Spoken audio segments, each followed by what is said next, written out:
Sanibonani bangani bami, uMam G onibingelelayo namhlanje. Indaba yethu namhlanje ikhuluma ngezilwane ezizingelayo. Sondelani-ke nizokwethamela izindaba ezimnandi ezixoxwa nguMam G.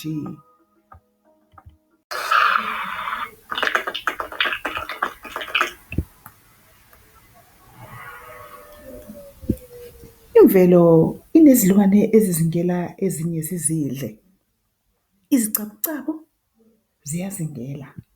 Imizimba yazo yakha izintambo zikasilika eziyisebenzisa njengolwembu.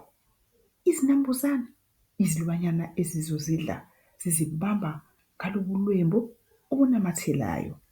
Abaningi abantu bayazisaba izicabucabu, kodwa iningi lazo aziyona ingozi kubantu. Izicabucabu zisiza ngokudla izinambuzane eziwuhlupho njengezimpukane nomiyane.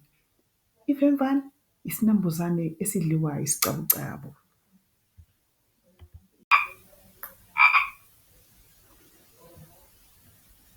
Isicabucabu sizingelwa yiselesele.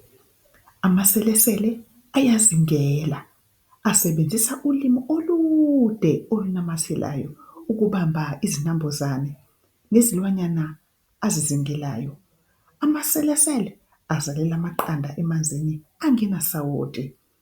Abantwana bamaselesele babizwa onoshobishobi. Bahlala emanzini kanti bacishe bafane nezinhlanzi. Amaselesele anemibalabala avame ukuba noshevu. Yiyo-ke le mibala exwayisa ezinye izilwane ukuthi zingasondeli.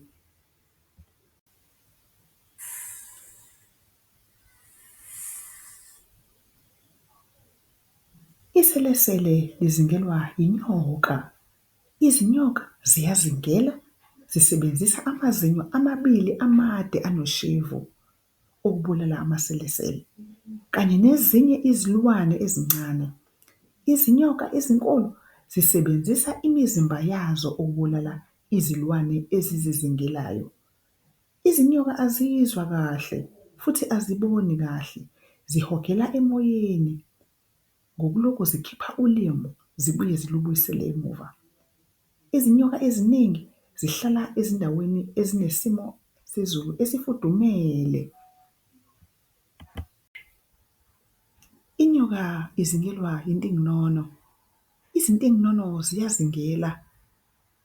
Esikhundleni sokuzingela emoyeni uma zindiza, zihamba phansi, zingele otshanini, zizingela emini kuphela. Izintinginono zisebenzisa imilenze emide ukugxoba izilwane ezizingelayo, zephula amathambo. Zizingela izinyoka nezinye izilwane njengezinambuzane, amagundane kanye nenyoni ezincane.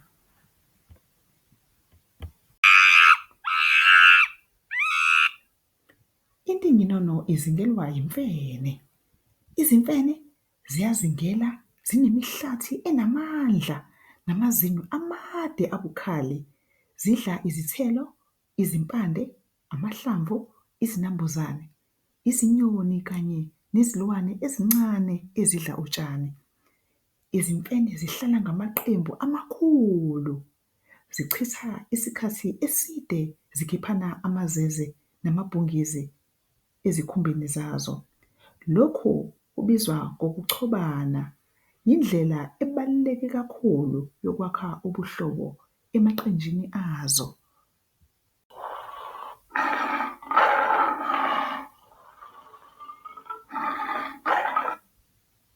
Imfene izingelwa yingwe. Izingwe-ke ziyazingela, zithanda ukuzingela ebusuku ngoba aziboni kahle emnyameni. Izikhumba zazo ezinemibala ziwasiza ekucasheni. Yingakho kuthiwa ingwe idla ngamabala, ayikwazi ukunyonyoba.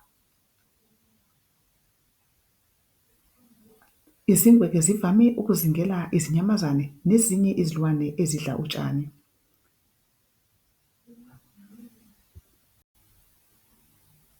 Ingwe izingelwa ngumuntu. Kungani umuntu ezingela ingwe? Ngokwemvelo izilwane zizingela zibulale ezinye zizidle, kodwa abantu bayazizingelela ukuzijabulisa nje. Akuwona-ke umkhuba omuhle lo. Abantu abazidli izingwe kanti akukho ngozi eyiyo kubantu. Nokho izingwe zihlala zisengozini yokuzingelwa ngabantu.